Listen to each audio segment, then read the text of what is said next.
Hello, parents, and welcome to the Remote Learning Academy presentation for parents. This is the elementary edition, so if you have a child in elementary school, this will be important information. We're going to go over 4 different areas. First, just a general overview of the learning management system. Then we will go over some examples of daily schedules.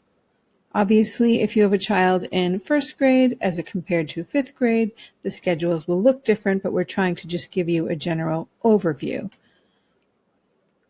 The third thing we'll look at is grade level connections and GPS continuity of the curriculum. Just because you're at the Remote Learning Academy doesn't mean you're learning different things. You are learning the same Grafton Public Schools curriculum. That is where there is the connection. You'll also have parent information. We're going to be talking about a Remote Learning Academy Google Classroom that you can access in order to learn anything you need to learn to feel comfortable using the different tech tools and other things such as that. Okay, so the first thing, general overview, the learning platform, and some priority apps. The learning platform that we'll be using at the elementary level is Google Classroom. It is going to be the way that we are able to hand out some asynchronous learning. That means the times that students are learning on their own and doing activities that are independent. They will be accessing those activities through the Google Classroom. It could be something such as a Loom video that the teacher created or any other activity at all. It's called asynchronous, and when we talk about that during this presentation, asynchronous will be yellow.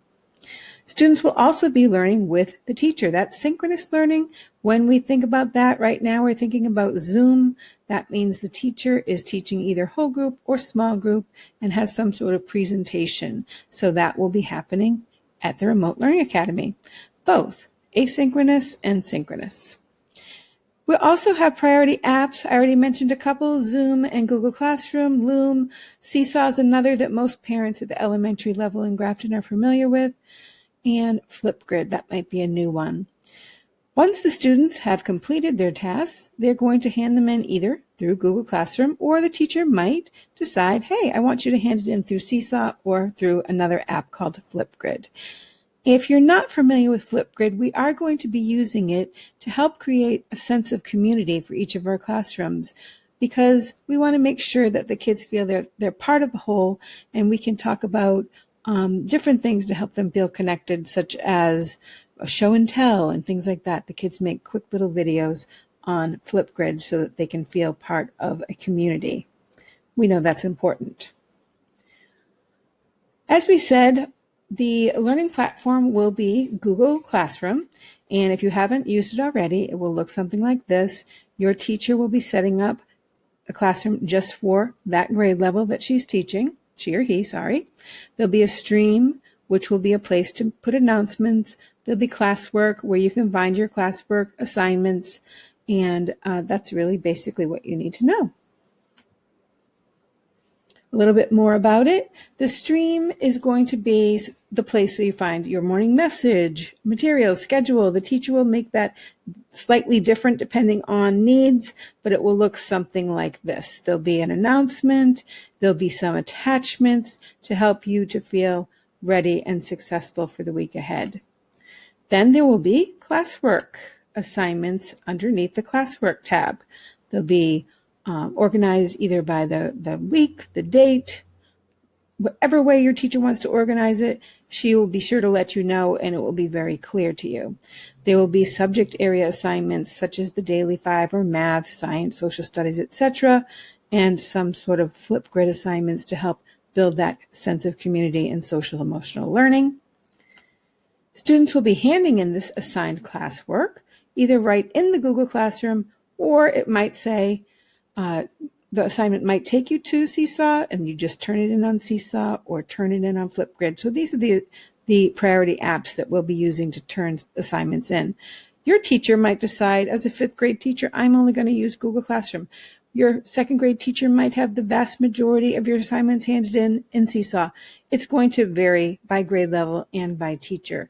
The important thing to know is that would be the basic structure that we will have a platform for you to use, and it will look something like that. The daily schedule. Please know that these are just examples. As I stated before, there's going to be variability depending on grade level and even the teacher. Right now, when you go to Grafton Public Schools, every classroom does not look exactly the same, and that will hold true for Remote Learning Academy. The thing that everybody will have is asynchronous learning. That is learning done independently, and it will be delivered via Google Classroom, and synchronous learning. Sometimes they will be with the teacher. Students will be with the teacher. That's called synchronous. So for here, that's blue. Yellow, Google Classroom. Blue, Zoom with the teacher, either large group or small group. I do have a couple examples, but please know that these are just examples, as I said. So you can see here, some things will be very familiar to the students. They might have a morning meeting. They could have a foundations block where some kids will be doing Google Classroom work. Some kids will be the teacher and they might switch. There might be whole group instruction for reading and then small group instruction. Some kids are with the teacher. Some kids are with the Google Classroom. There will be break times for lunch. Your teacher may be building in Go Noodle breaks or things like that. That will depend on the teacher and the grade level. And the same thing that we just talked about for reading will be happening with writing and math, science and social studies. You can see in this example is all delivered through asynchronous, but in another example, I have social studies here and science here. This is going to vary by teacher and by grade level. These are just examples to help you see what the Remote Learning Academy is going to be like. The thing that, a continuity, something that holds it all together is that the teacher will have office hours. So if you have any questions, you can just pop into the Zoom call and ask your questions as needed, or you can just email just like you do here in school.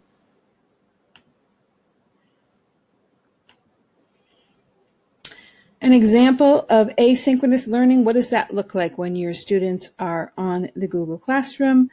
A lot of teachers here in Grafton over the summer have taken on the task of creating Bitmoji classrooms that are clickable links so that your students can be looking at a familiar scene your kids are used to doing, the Daily 5 in the lower grade levels.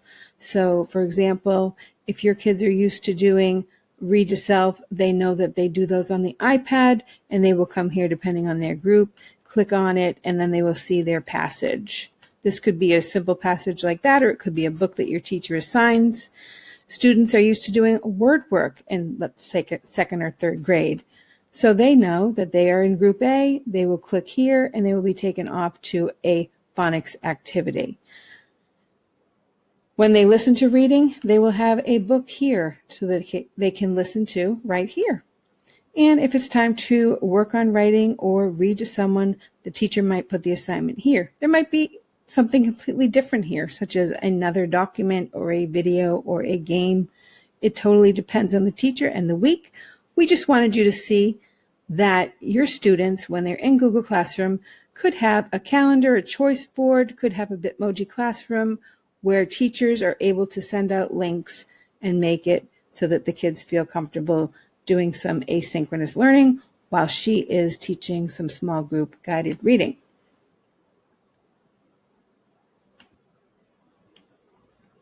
I did touch on this a little bit earlier. We will be using Flipgrid as a way to help build classroom community. This is an example of a Flipgrid show and tell that I did this summer, but your teacher can set up their own Flipgrid, and it will help the kids to build community. You can see here each child is showing and telling and making a quick video about things that are important to them. Other kids can like and comment, and you can see over time that this is an important part of the Remote Learning Academy. This app also can be used for learning, but you can hear more about that from your teacher. Okay, back to the presentation mode.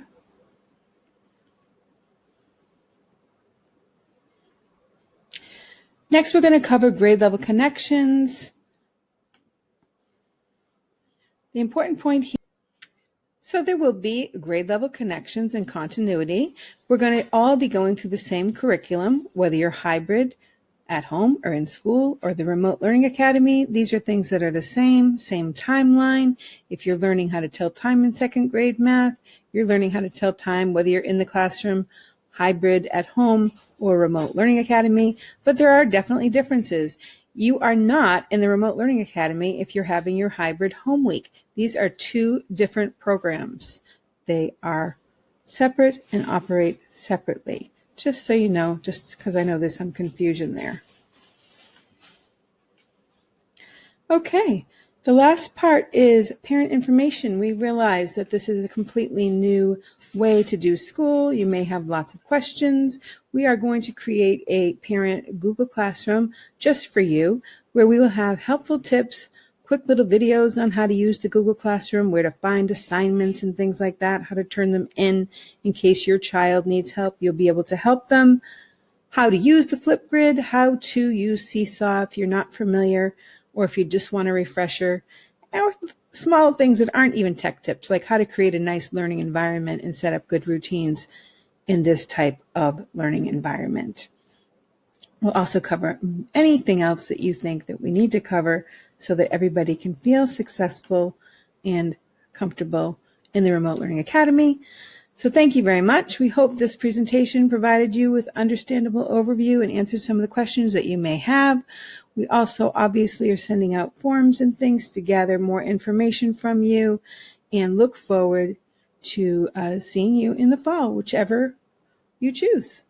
This is the Remote Learning Academy. Thank you. Bye-bye.